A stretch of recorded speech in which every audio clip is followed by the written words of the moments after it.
I really don't know how I got started in weather. I was poking around for possible career options when I was in junior high and happened upon weather. I was interested in that. So I figured I'll get a weather station, take regular weather observations, and if it's not boring after a year, it might be useful and interesting the rest of my life. And that's the way it proved to be.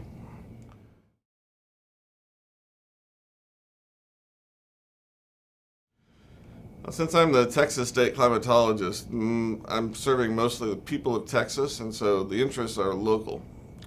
In terms of climate and climate change, that means basically what's happening with the climate, what's going to happen generally in the near future, and so people can decide, what to do about it, how to prepare for it, whether to increase or decrease herd sizes, change cropping patterns, develop new infrastructure for water supplies, that sort of thing.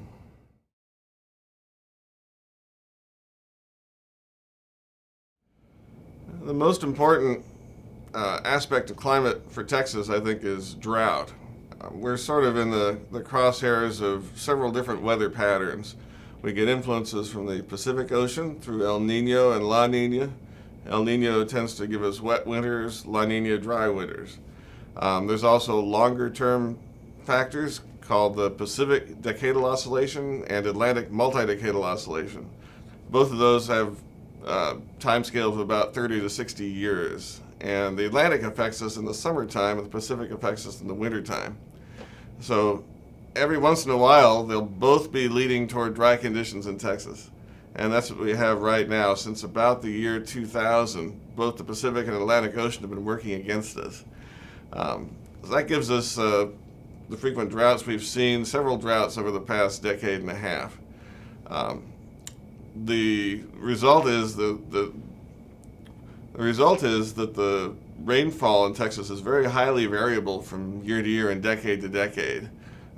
Temperature doesn't change a whole lot from year to year, but the rainfall really drives the climate variability and drives the impacts on people.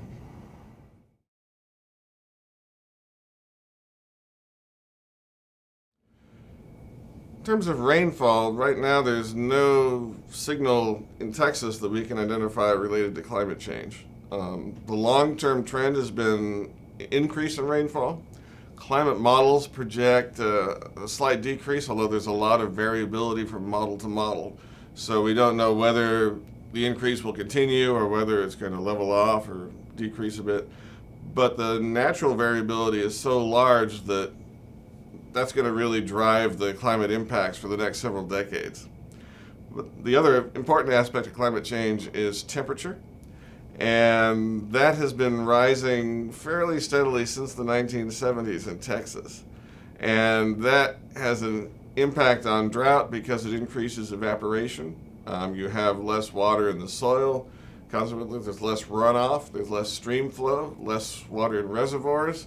And especially at the end of the faucet, there's less water going into the bays and estuaries, which affects the salinity and the ecosystems along the coastline.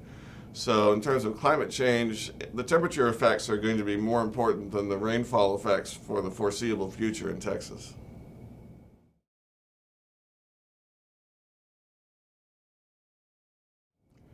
Texas uses the concept of drought of record in its water planning.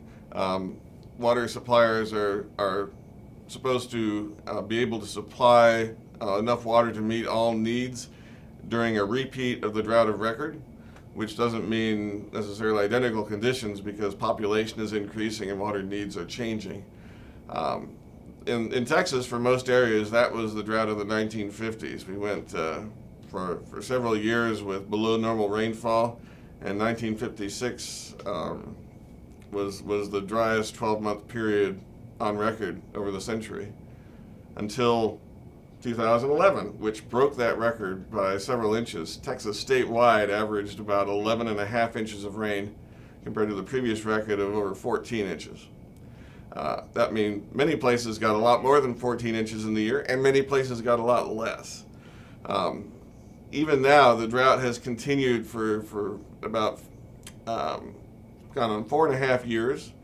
Many parts of the state are presently drought-free, especially East Texas.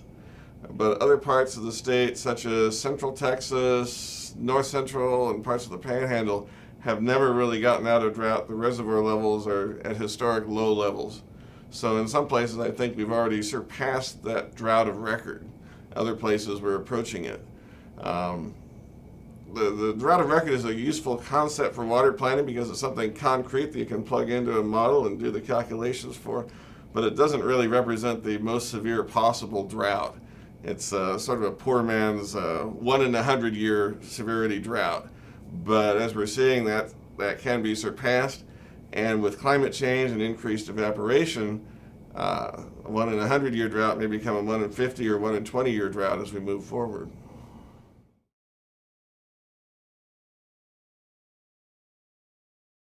For just about every potential impact of climate change, it's not the most important impact. It's like secondary importance.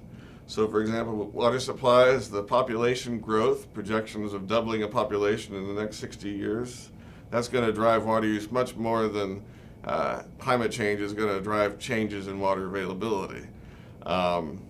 Reservoirs and stream flow and removing water from streams is going to drive the inflows to estuaries more than climate change will. Coastal subsidence in Texas is still larger than the local rate of increase of sea level due to global scale climate change. So it's not one of those things that is the top of the list for each particular area of concern, but it's unique in that it spans such a broad area from human disease to water supply to coastal infrastructure. So it's one of those things that you really have to take it into account if you're looking at the long picture. 10 years from now, climate change is not going to make a noticeable difference from what we have now. Natural variability is the key on the short term. But as you get to the longer term stuff with infrastructure, 50 years or more, climate change becomes increasingly the dominant factor in terms of what nature's doing.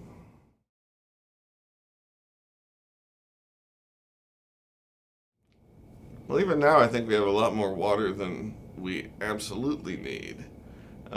It's kind of tough to do that balancing because most of water use goes into agriculture through irrigation, and we need that for food. But food is now a global commodity, so it's easy at the local level to say, well, let's cut back on the agricultural use and let's put more water for people and for industry. But that doesn't work if you do that on a global scale. So you have to have that sort of balance. The easiest way to reduce water use is to raise water rates, especially for the heavy users. But that doesn't work for agriculture because that raises food costs, or you just put the farmers out of business and we have to import our food from elsewhere, which increases fossil fuel use and contributes to climate change. So any way you look at it, voluntary conservation is the easiest thing to do, and that can get us to some extent where we need to go. In Texas, I think we've demonstrated that conservation is a very effective thing. In El Paso, where it's very dry, they have, you don't see green lawns everywhere. They use water basically appropriately. In San Antonio, they've had to cut back on water use for the past 20 years because of concerns of endangered species in the aquifers that feed the springs in that area. And so they're very aware of water. The nightly news and the weathercast gives the level of the aquifer as frequently as it gives the temperature. The other parts of the state haven't been forced to deal with water in that way, but there's plenty of room for them to do that if we start running out of other options. But I don't think we're anywhere near the case where we might actually run out of water. Where the drought has been the worst has been Wichita Falls, and they've basically taken every possible step to conserve water use. They developed stage 5 drought restrictions, which is sort of like going to 11 on the amplifier scale. They've tested cloud seeding. They've tested measures for reducing evaporation. They've implemented direct water reuse, which they treat the water and then it goes back into the water system. And they've cut back on water use dramatically. And they're doing that during the most severe drought they've ever experienced. if they maintain those options when there's not a drought, then they'll have a much bigger supply in the reservoirs when the next drought occurs, and they'll be much more resilient. So even though we can have short-term crises with drought, with adequate planning, it's easily a solvable problem in the long term.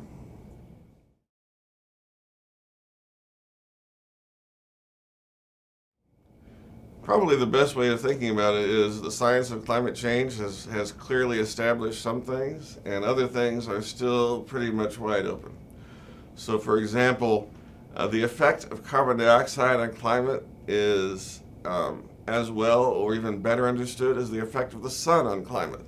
So the idea that increasing carbon dioxide levels would cause warming is equivalent in terms of sound science to saying that increase the intensity of the sunlight would cause the Earth to warm. There's really no question about that.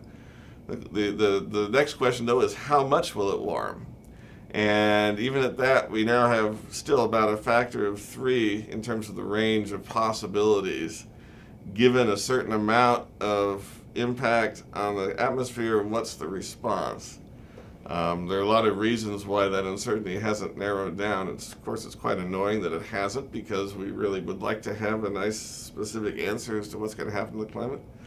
And then beyond that, impacts in local locations vary quite a bit, and the smaller you go in scale, the less information you can get from the global climate models as to what's going to happen. I think a good way of thinking about it is we're sort of at this unfortunate level of uncertainty. If the climate were going to change between, say, 1/10 of a degree and a degree, that's a lot of uncertainty, but it wouldn't matter. Degree, big deal. If we're going to change between 10 and 20 degrees, that's a lot of uncertainty, but it's a big concern no matter what.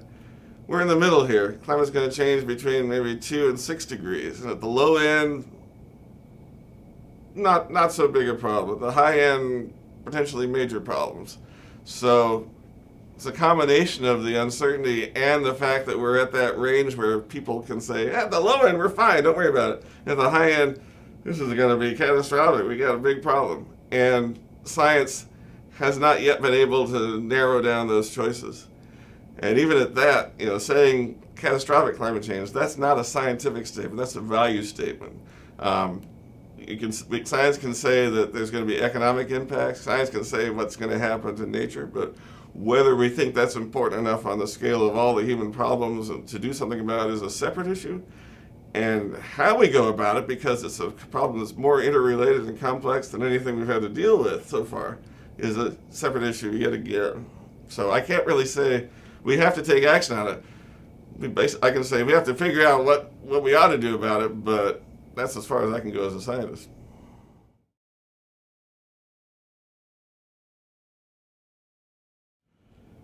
At this point, I think nobody is ignoring climate change. Even Senator James Inhofe sponsored a resolution recently in the Senate that agreed that climate change was occurring. He wanted to make the point that climate change always happens through natural processes. For people on the ground who aren't dealing with global policy issues that just need to know what to put in the ground or when to plant or so forth, it doesn't really matter why the climate is changing. What's useful is whether scientists can tell them how it's going to change and what to expect the next year and the year down the road. So we've learned a lot about natural variability and how El Nino works over the past few decades, and that's useful information. We've learned how man is affecting the climate in certain ways and how that might have local impacts, and that's useful information also. The people I talk to in Texas, they want to know what's going to happen. They don't care so much why it's happening. They want to be able to tell what to do about it and how to respond to it in their own industry and their own livelihood.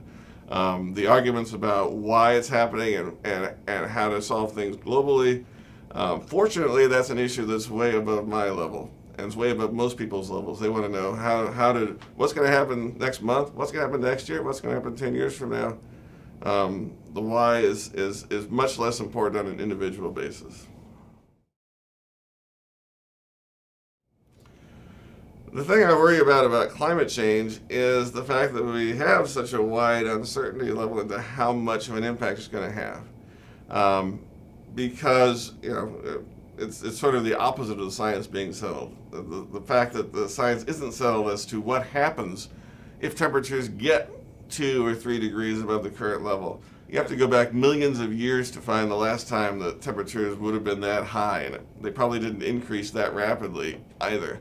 So we don't know what all the impacts are going to be. We've got, nature can respond to climate change, but we've put in infrastructure that makes it harder for species to migrate. We've introduced new species to different places.